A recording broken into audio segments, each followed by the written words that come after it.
Hello everybody and welcome to my first video of 2021.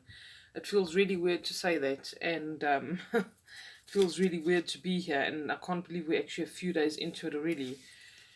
So yes, here we are. I hope that you all had a wonderful and safe holiday season. I know some of you are still suffering the consequences of lockdown and all of these kinds of things, so some days are easier than others, and perhaps some of us didn't have as festive a season as we would have liked. But I hope that for the majority of you, you remembered what this was actually all about, and that you hopefully had something meaningful happen for you and have friends and family around you, or even if you like spending time alone, I hope that you spent it in a way that was meaningful for yourself. Okay, so seeing as it was holiday season, I have acquired a couple of new card decks here, and I've got some more coming on the way. So we've got the Wisdom of the Hidden Realms by Colette Baron Reid. They're not new on the market, so to speak, but they're new for me. I wanted to get that one for a while. What else we got? Obviously, I've got the Ascended Masters here, which is the one I'm going to be using today. And I've got some others on the way. Actually, in a few days, I will have some more. Oh, I also got this one, which I've shown you guys already, which is the Angel's Oracle. Oh, sorry, Animal Tarot. What am I talking about? I just looked at the Angel's Oracle there. Animal Tarot. This is what I used in the last reading of 2020, I think. What else? I think that's it for now, but to be continued for sure. All right. So we're going to use the Ascended Masters today and see just what messages come through for us. What do we need to be mindful of in this very first part of this new year? All right, this is what I'm going to be asking today. I'm just going to leave it open-ended. What is most important for us to hear or know right now? What basic messages are very important for anybody listening or for the collective at the moment? That's the first time I'm using this deck of cards. All right. So let's see. One at a time, please. What messages are very important for us today?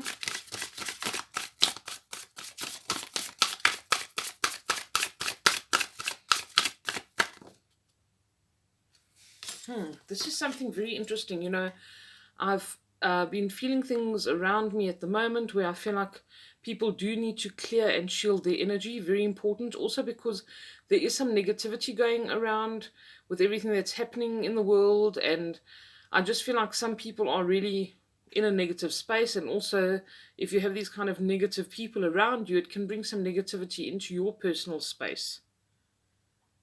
So this is very interesting that this comes up, because I've been feeling this, and I've been feeling I must do a nice cleansing in the house again.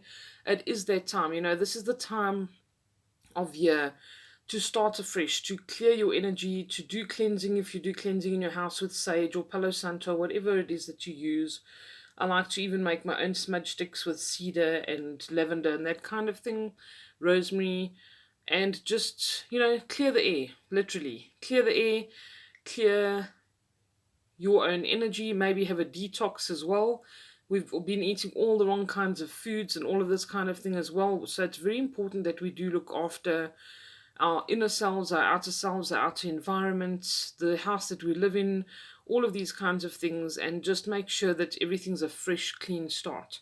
Once we've done this, we can start manifesting, and we can manifest the abundance that we want for the year, or the goals that we want to achieve, all of these kinds of things. But it's a very good place to start to clear and shield your own energy. All right, I do have a shielding exercise available that I wrote up that has helped literally hundreds of people. If you do battle to do that, or you don't know where to start, there's also a video that I can attach that I felt was really reputable with regards to house cleansing, all of these kinds of things. All right, I also do remote house cleansing if you feel like that's something that you need. Okay, let's just have a quick peep in the book, because I've never used this deck of cards before. Let's just see what it says here.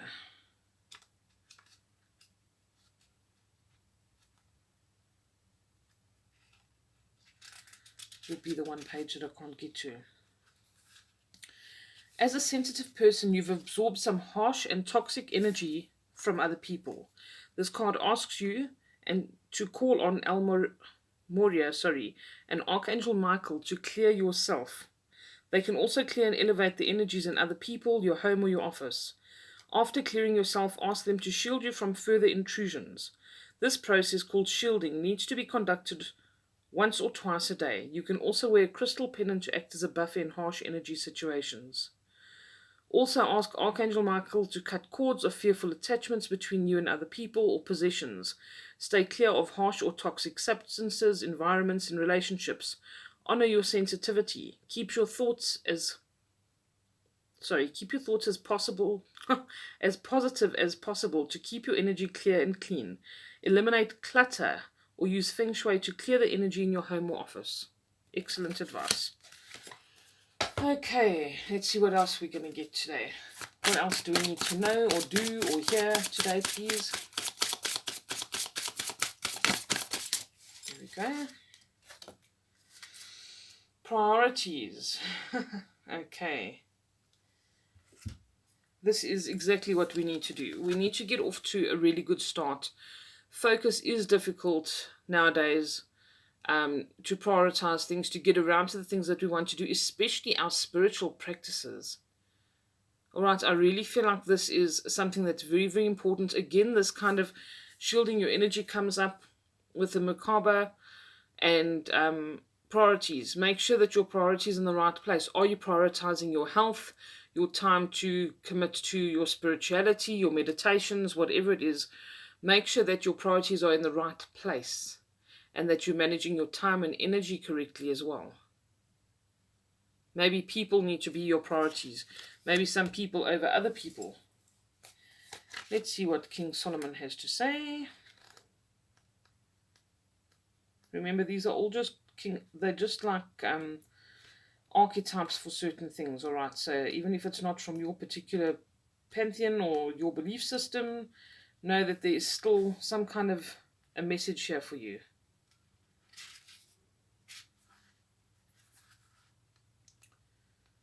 Not having good luck finding them. Okay. All right. Devote time to your highest priorities, even if it means getting to bed earlier or later. This is a wonderful time to work on projects that are near and dear to your heart, even if you're confused about how to approach the project or you fear whether you'll be able to accomplish your dreams. Do it anyway. You'll feel elated by the time and energy you invest into your true priorities because your inner self will feel loved and well cared for. As you invest in your priorities, you're investing in yourself. Let go of procrastination and perfectionism. Break your major goals into baby steps and take one step at a time. Revamp your schedule so you devote regular time to your priorities. Be assertive in saying no to anything that diverts you from your path. Again, excellent advice. I can relate to this. I know other people who can relate to this at the moment. This is the best advice going into the year so early. If you can get these things down, you're going to have a very different year. Okay, let it go. Kuan Yin. I love Kuan Yin. She is the embodiment of compassion and forgive yourself and forgive other people. Let it go. If something hasn't worked in the past, if it hasn't been successful, I've actually been talking about this recently. Be willing to try something else. Be willing to let go something that didn't work out for you. Whether it be a project, a job, a relationship, whatever it is, let it go. This is also a time for forgiveness and making sure that you have left everything behind, all that yucky, junky energy of the last year and all the anxiety and the, all the junk that really accumulated, because it was a very trying year for many people. And yes, maybe we still hold resentment for people in our lives, people in government, whatever the case is. But this is saying let it go. And, letting it go always is doing yourself a favor. You don't want to carry around that junk. You don't want to carry around resentment, because the person that you resent doesn't even know you resent them probably. The person you're holding a grudge against doesn't know you're holding a grudge. They're carrying on with life. So why should you stagnate?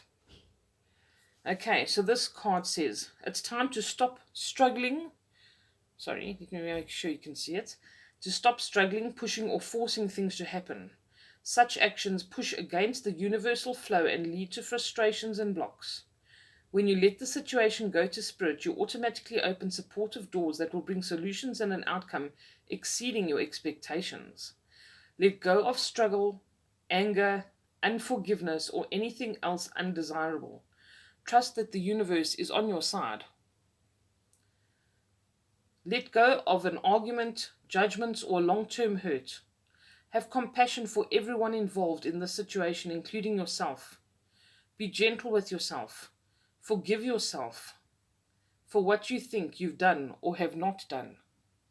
Okay, especially if we haven't been able to prioritize. Okay, if we haven't been able to get around to the things that we wanted to get around to. If certain things in our lives over the past few months have hindered us from being able to achieve certain things, don't beat yourself up about it. Forgive yourself. Okay, and say, let's start again. Let's reprioritize. Let's clean out everything, de-junk our lives, and start over. Or take a different path. That didn't work out for us. Let it go. Move on to something else, and you'll see how easily the flow comes back into your life. Okay, how long have I been talking for? Quite a long time. I think we should do one more. What do you guys think? Let's do one more. I like the thought of balance here. Okay, one more card, please. What else do we need to do, know, or hear today? And there we go. Power of joy. Maitreya. Okay.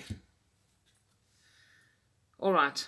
There has been a severe lack of joy in our lives in the past couple of months or the past year or so. And this is the time now to embrace it, to be grateful for things that we have. As silly as they may seem, or as trivial and small as they may seem, get yourself into this place. Get yourself into this place of joy, of enjoying things, doing something fun. You know, even if it's in your home, play with your dog, or, you know, do whatever it is that gives you joy. Paint a picture. Whatever it is, but find joy in things and realize the power of joy, because getting yourself engaged in that creativity, all of these positive kind of energies, this is what is going to automatically clear and shield you from all the other stuff. If you can remain high vibration like this, sorry, I've been talking a lot today, high vibration today, and every day, then you can actually move yourself into a completely different state of being.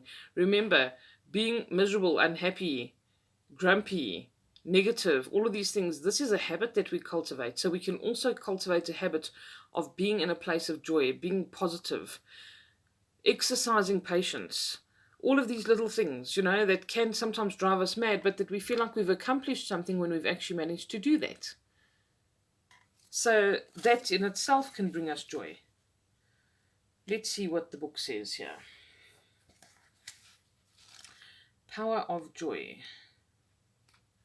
I like these cards. Okay, to find your desired outcome, follow the path of joy. Your life's purpose is supported by the joy and the passion that you feel when you're thinking about or working on your purpose. I just have to interrupt. Therein lies the key to manifestation. If you don't have that elevated emotion attached with what you want to manifest, it's not going to work. I'm going to read that again. Your life's purpose is supported by the joy and the passion that you feel when you are thinking about or working on your purpose. The joy that you feel within relationships keeps them alive, exciting and growing. The joy that comes from your hobbies gives you extra energy. Of all the emotions, joy has the highest energy vibration. Joy has the power to remove all obstacles and attract all of your needs. Joy reminds us that we needn't suffer at all. We can fulfill our purpose, help ourselves and others, and heal through the power of joy. Stay positive and filled with faith to manifest your desires into reality. Find the humor in the situation. Enjoy a good laugh. Develop hobbies that bring you pleasure. To find your life's purpose, do what brings you joy. It really is that simple, even though it's not that simple when you are just not seeing it. I do what gives me joy.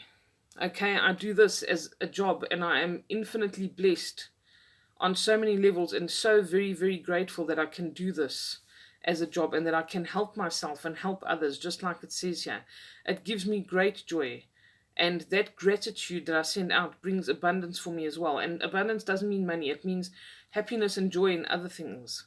And I get more and more of it every day, and I'm so appreciative, and I stay in that appreciative energy, which attracts more of the same. Okay, more abundance. Abundance can be finding a new hobby, feeling more purposeful, finding new people that you connect with, helping somebody else. You know what I mean? And feeling that sense of accomplishment from doing those things. Doesn't matter what you find joy in, but find it. And then you will see things come into alignment for you.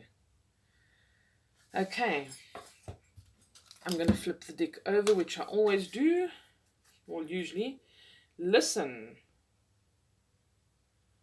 Manjushri.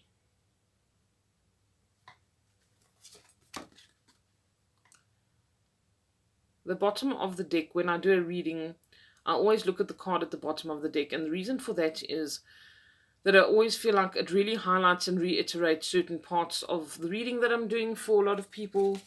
And in this one, it doesn't necessarily have to, but I like to take the bottom of the deck and see what it says. So that's what I'm going to end with. I'm going to read this to you. It says, listen. This is so important, and I actually did mention this to a client today when I did an Akashic Records reading for her. We are very quick to ask when we need something. We say, please help me. I need help. Give me the abundance that I want. All of these things. We're asking for help all the time. And we are putting it out, and we're transmitting. But we are not only transmitters, we are also receivers. And we need to receive the messages. When you have asked for something, you need to also make time to listen. You can't just keep talking, because, you know, that, as the saying goes, the empty barrels make the most noise. So you need to make time to be still, time to be in meditation. When you've asked Spirit to help you with something and you say, please tell me how to do this, you've got to shut up sometimes and just listen and allow them to show you the way, or give you a sign, or put an idea in your head, or a word, or a picture, or a song, whatever it is and however it comes through. But you need to make time to listen. All right, this also encompasses compassion and listening to other people, making time for other people. Those kinds of things that cultivate all of this positive kind of energy. Okay, so let's see what listen says to us. You can hear your divine guidance best by quieting yourself and listening. Shut out noisy stimulation like telephones and television and relax in a quiet place. Don't try to make anything happen. Just listen to your own thoughts, breathe, and the rhythm of your own thoughts, breath, and the rhythm of your heart. Then mentally ask questions of your guides and angels. Listen to the loving truth that they speak into your heart, body, and mind. Listen to your own inner truths. Trust your intuition and take action accordingly. Have a quiet retreat.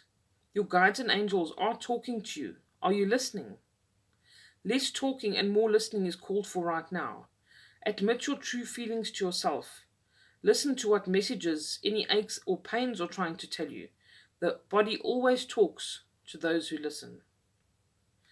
Okay, I didn't know about Manjushri. That's how they say you pronounce it, Manjushri. Manjushri is a Buddhist deity of wisdom who holds a sword to cut through illusions and bring about clarity and understanding. Call upon Manjushri for help with understanding divine messages and to increase your receptivity to divine intelligence and wisdom. Okay. Again, these are archetypes. If this does not speak to you, if you're not, into that belief system, find something or just put it out there and say, please, cut away any illusion. Help me to see better. Help me to receive the intuitive messages that come through to me from Spirit, my spirit guides, my higher self, whatever it is that you believe in.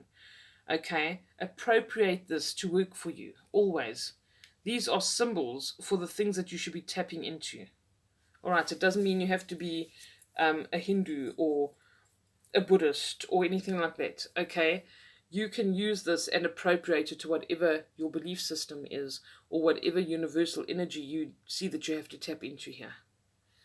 Okay, guys, I hope to do a lot more videos for you going forward, and I wish you a beautiful week further, and you'll speak to me again soon. Take care, lots of love, and bye for now.